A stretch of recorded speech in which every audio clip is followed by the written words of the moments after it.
बिस्मिल्लाहिर्रहमानिर्रहीम अस्सलाम वालेकुम वरहमतुल्लाहि वबरकातुहू। उम्मीद है सब साथी खैरियत के साथ होंगे। तो आज मैं ये आपको बताने वाला हूँ कि बाज़ दफ़ा हम ख्वाब के अंदर रोते हैं। ख्वाब के अंदर रोना कैसा है?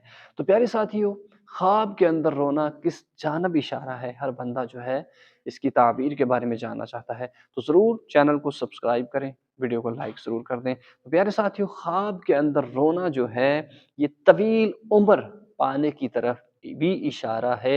हज़रत इब्राहीम करमानी बहुत बड़े बुज़ुर्ग गुज़रे हैं, वो भी इसकी ताबीर बयान फ़रमाते हैं कि ख्वाब के अंदर रोना जो है अपने अल्लाह की तरफ यानी कि अल्लाह के नज़दीक होने, अपने अल्लाह के साथ अपने ताल्लुक़ मज़बूत होने की तरफ भी इशारा है कि अगर आप किसी कुरान की तिलावत करते हुए रो रहे हैं, तो यकीन जानो आपका दिल जो है पाक होने वाला है। आप अल्लाह से अपने ताल्लुक़ को मज़बूत करने वाले हैं और नेकी की तरफ आने वाले हैं। यानी कि दुनिया के कामों से हट के आप अल्लाह से अपने ताल्लुक़ को मज़बूत करने वाले हैं कि अगर आप ज़िक्र के अंदर कुरान की तिलावत करते हुए या फिर ज़िक्र व अज़कार करते हुए ऐसा कर रहे हैं। तो प्यारे साथियों, हमेशा कभी भी ख्वाब की ताबीर जो है अपने दोस्त अहबाब को शेयर ना करें। अगर आप शेयर कर देते हैं, एक हदीस पाक का मफ़हूम भी है कि उस वक़्त तक ख्वाब जो है मुअल्लक़ रहता है कि जब आप किसी के साथ इसको शेयर नहीं करते। जब आप शेयर कर देते हैं तो प्यारे साथियों वो